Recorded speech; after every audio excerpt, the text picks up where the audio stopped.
Universalist Clara Barton is best known for her work in organizing nursing services during the Civil War and later founding the American Red Cross. She did not start this work until she was over 40, in an era where many women died before reaching that age. How wonderful it is to be living at least twice as long today. The UU Women's Federation Clara Barton Sisterhood was created in her name as a way for local women's groups, organizations, congregations, and individuals to honor women aged 80 and over for their contributions to their congregations and communities. Today, we honor Kathleen Dillon. Kathleen, you are being honored today in part for your active church membership and participation in UU spaces spanning more than 50 years. You have given yourself in service as a delegate to our General Assembly numerous times. Your generous financial support over the years has also been greatly appreciated. In the wider community, your work teaching literacy and the English language to new Americans through Teacher Corps, your work matching volunteers to needs at the Voluntary Action Center, as well as your work at Churchill High School, assisting scores of students in discerning vocational work and college applications, are additional activities for which you are being recognized.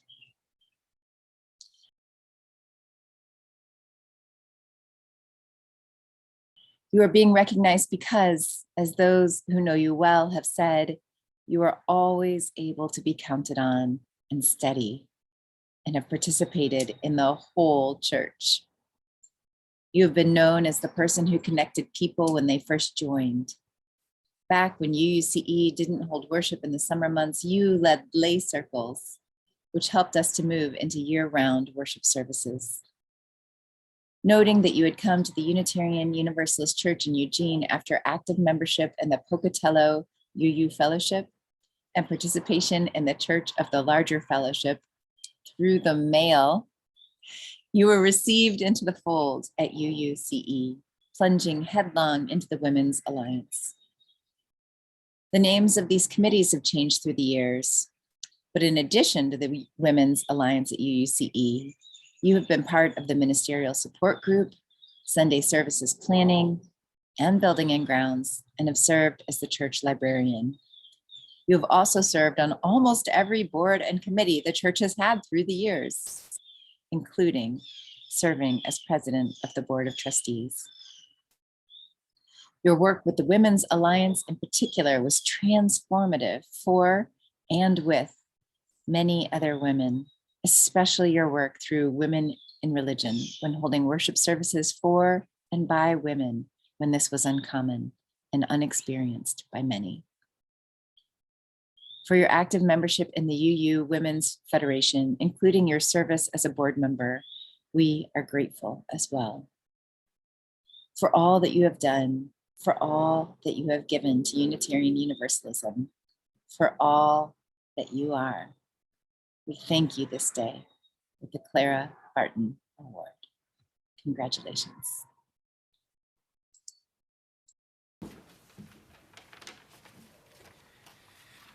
My name is Bob Surintz. I go by the pronouns he and him, and I'm sharing with you a little bit about why I give to the Unitarian Universalist Church in Eugene. Since I was a young person, I've had a deep curiosity and capacity for religious and spiritual matters. And my spiritual quest has taken me from Roman Catholicism to evangelical fundamentalism, then progressive Protestantism, and now Unitarian Universalism. I've gone from being a deist to an agnostic to an atheist, and now frankly, I don't worry too much about whether or not there is a God.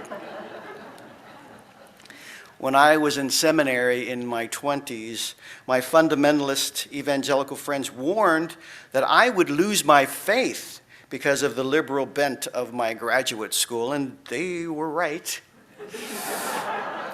I did let go of my previous faith tradition, but they did not foresee that my new faith would be much better reconciled with a fuller understanding of myself and our crazy and complex world and its history. They would also not have understood the deep connection I have found between a meaningful religious life and a commitment to social justice. When I first saw the 7, now 8 principles of Unitarian Universalism, my response was, well, duh. Of course, these principles make perfect sense. And also for some time when I first began to appreciate atheism, I worried that I would have difficulty finding a community of atheists who could enjoy singing together, because surely atheists don't have anything to sing about. About 10 years ago, when I joined the Unitarian Universalist Church in Anaheim in Southern California, I learned atheists who aren't bound to a religious orthodoxy actually can sing about everything. I feel comfortable in the Unitarian Universalist tradition because I've found a community that isn't so intent on telling me what to believe, but rather supports me in my quest to define spirituality on my terms and out of my experience of humanity, out of my desire for inclusive community, and for a people who value science and the democratic process. Here, no matter what your religious tradition or lack of it, you have a place where you can find peace for your soul, people who love you just the way you are, and folks who work for social justice. So I give my financial support to this congregation because it calls me to be my best self. I worship here where I have found people who have a similar desire to find truth and are willing to hear the truth of other people and other perspectives. I worship here because I can share my talents in worship through music and public speaking. As a member of this spiritual community and religious community, I am part of the change I want to see in the world, and you help me to be the person I want to be. During this stewardship drive, please consider our financial contributions are not simply a means to continue the professional leadership and good programs we find here, but more than that, it's how people in this church and area find inspiration to make sense of this crazy world, opportunities for personal growth and development, and caring bonds of a beloved community, and most of all, the power to bring justice to our broken world.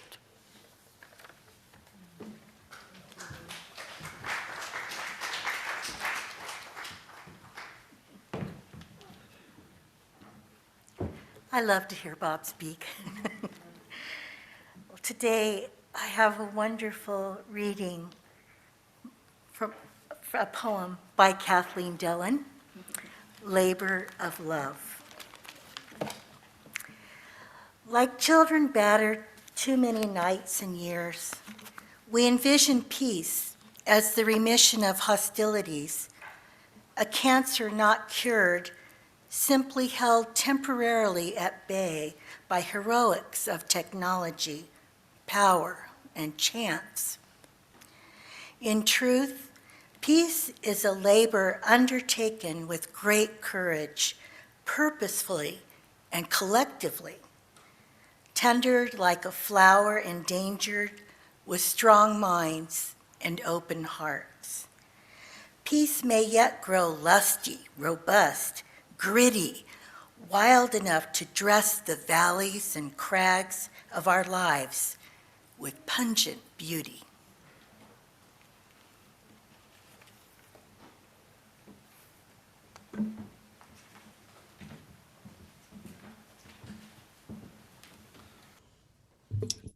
Today, Rev Jen and I will both offer reflections with short musical contemplation time in between. I have a confession to make. I think I voted for George Bush Sr. It was my first time voting, the act of which was very important to me, but I can't really remember for whom it was that I voted that first time. So the Bush business might not have happened. The reason that I think I might have has to do with the messages that I was receiving leading up to turning 18. By the time I came of age to vote, I understood clearly that feminists were not good and not to be trusted, though I could not have told you clearly what a feminist was, or what one believed or espoused. This empowered women are bad women message is one that I got from society all around me. This was the 80s backlash against the second wave of the women's movement in action. It was instructing me through media and seeping into the common vernacular. The subtle societal message was teaching me and girls all around me that to strive to be considered a person was asking a bit much. Title IX didn't really reach my tiny town where I lived in Florida in the 80s, and girls' sports options considered only of cheerleading and volleyball. So an emphasis on making our bodies strong for ourselves wasn't so much happening yet. There was an enormous emphasis on making our bodies attractive for the male gaze that was all around us. And women made significantly less money than men for the same positions in which they now had the right to work. A lot had been achieved. A lot was yet to be done.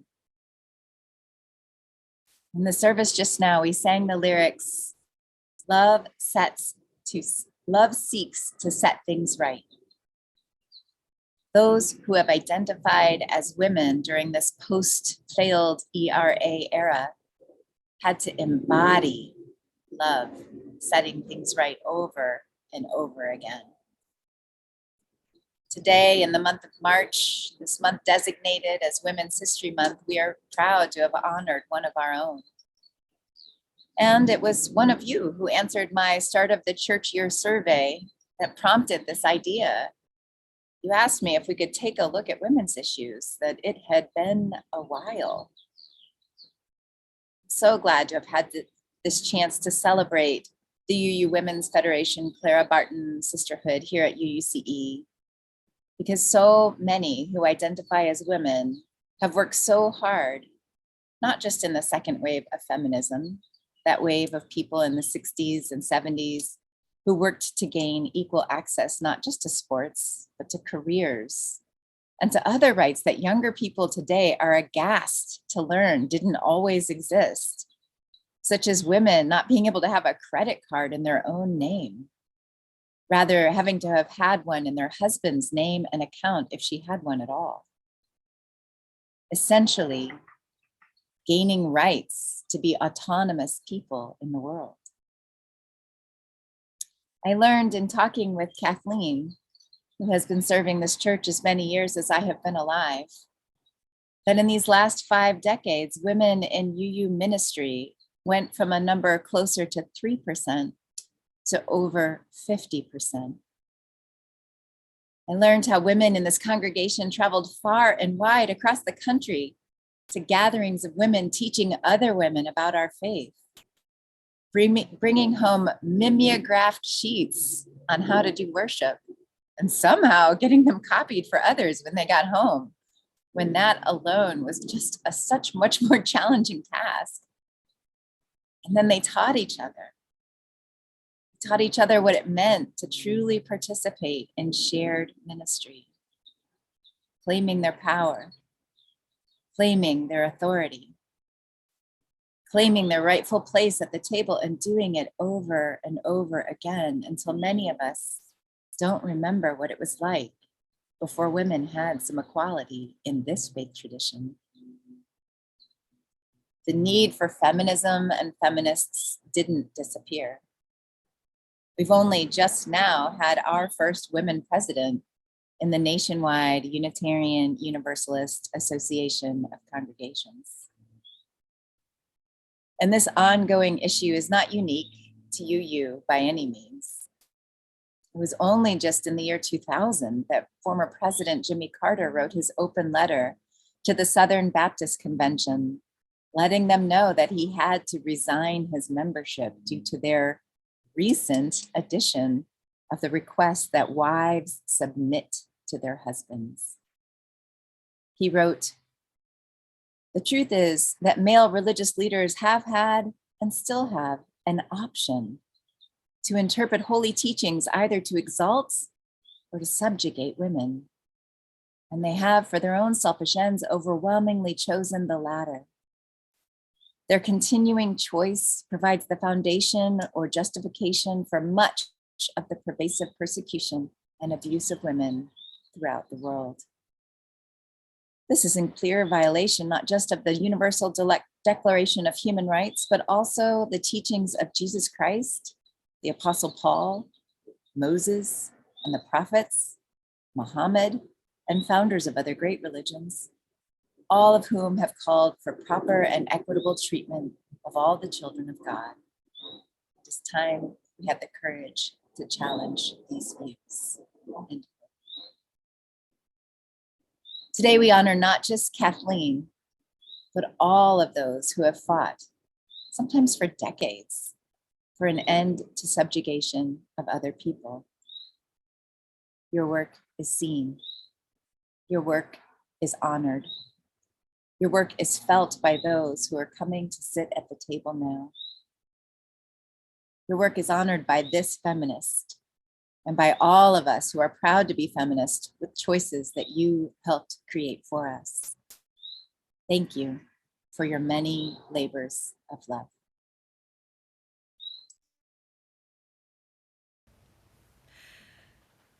At last, free. At last, I am a woman free. No more tied to the kitchen, stained amid the stained pots. No more bound to the husband who thought me less than the shade he wove with his hands. No more anger, no more hunger. I sit now in the shade of my own tree, meditating thus. I am happy. I am serene. That was written by Sumangala Mata. She was a Buddhist priestess who lived in 600 BCE. A woman in religious leadership, she paved a way for all of us. Our Unitarian Universalist denomination leads all other religious groups in the number of clergy women. Jennifer just alluded to that fact. Today, 57% of ordained ministers in our movement are female, and an increasing number are transgender and non-binary. Woo, yes. The path to this milestone has not been a smooth one, and Jennifer and I are indebted to those who went before us, clearing a way so that we could follow and fulfill our call to serve. Today, we remember the important work that women have done on behalf of the larger family of beings, and we name the ways in which women, especially Indigenous women and women of color, continue to suffer under the system of misogyny and patriarchy. The story of the women's rights movement in the United States starts in where? What city? Seneca Falls, New York, right? That's where the first convention was held to discuss the condition of white women in the mid-1800s. Eventually, white women did gain the right to vote, but equality was a long way off. Even though Black women were excluded from that convention in Seneca Falls, by the turn of the 20th century, Black suffragists were lifting their voices. Women like Mary Church Terrell called on white women to reflect on the intersection of race and gender.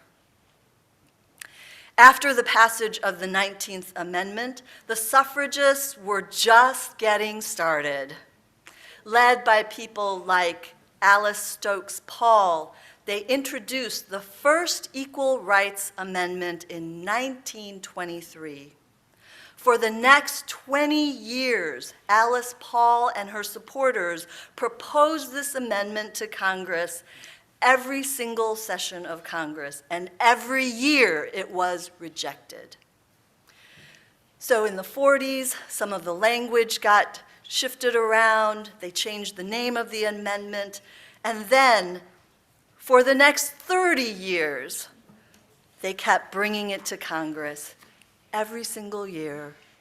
And finally, Congress passed the Equal Rights Amendment in 1972, and then gave the states just 7 years to ratify this addition, this amendment to the US Constitution. Now, several states ratified it right away, and Oregon was one of them. But it still wasn't enough. Today, in 2022, there are still 12 states that have not ratified this amendment, and all of the deadlines have run out. Last year, just last year, Representative Jackie Spear sponsored a bill to just take out the deadline, right? Take out that deadline once and for all. The House passed it, and guess what? Today, it's sitting in the Senate. I just have to add a little rant here. Despite the fact that Oregon was one of the first states to ratify the Equal Rights Amendment, our state constitution still has gendered language in it. The first two sessions says things like, all men, and all men, we declare that all men, and all men shall be secure. So I guess I'm not surprised, because I heard that it took until 2002 to remove the historically racialized language, like mulatto, from our state constitution. So another reminder that it takes a long time to change things, and it takes a lot of persistence. Now, some may wonder, after all of these many decades, if the ERA still matters, and many of us believe that yes, it still does. The main text of the ERA says, equality of rights under the law shall not be denied or abridged by the United States or by any state on account of sex. Seems very straightforward. Many believe that this would actually provide rights to people of all genders, not just women. This could be the basis of transgender protection, and according to some legal scholars, it would provide a really robust legal defense against the rollback of women's rights.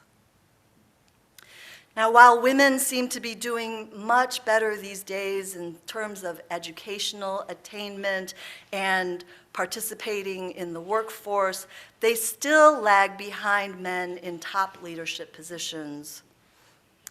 We celebrated the fact that in the current Congress, there are more women there than ever before.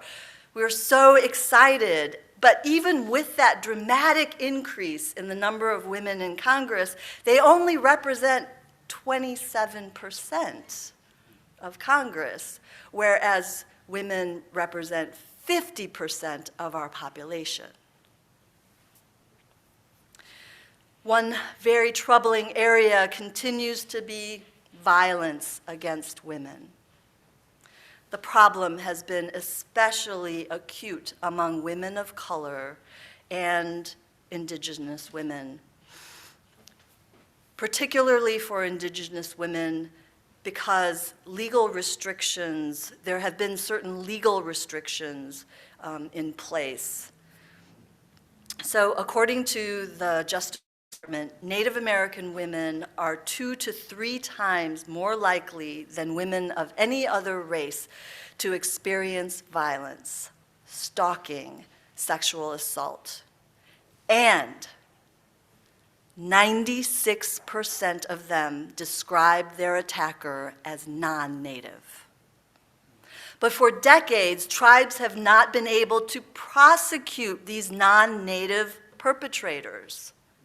How can we not see this as a continuation of centuries of devaluing the lives of indigenous women? Tribal leaders have called this nothing short of the ongoing genocide of their people. Finally, just this last Tuesday,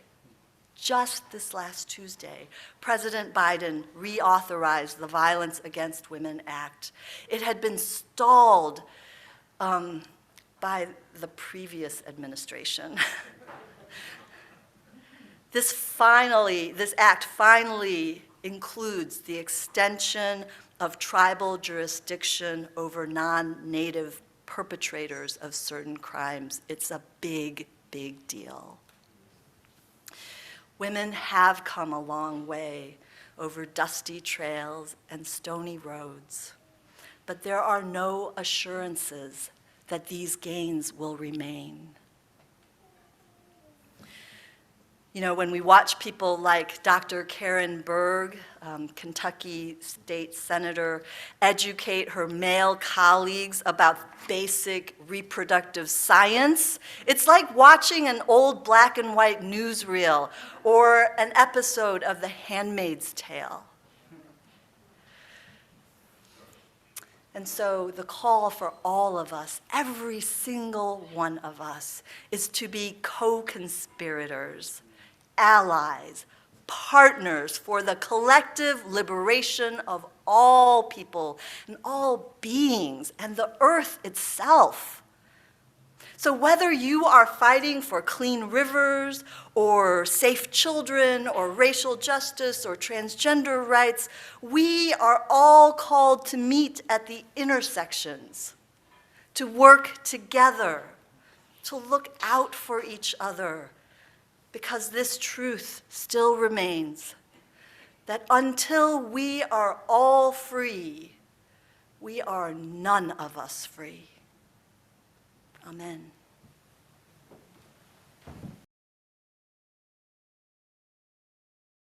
To one another, we're going to extinguish our flame with these shared words. But before we do that, I do hope that you'll stay for the spring soil ceremony, our equinox ritual that will start at 11:30 today. And now let's say these words. As we extinguish this flame, not the light of truth, the warmth of community, or the fire of commitment, these we carry in our hearts until we are together again. Go in peace, everyone. Go in love. Blessed be.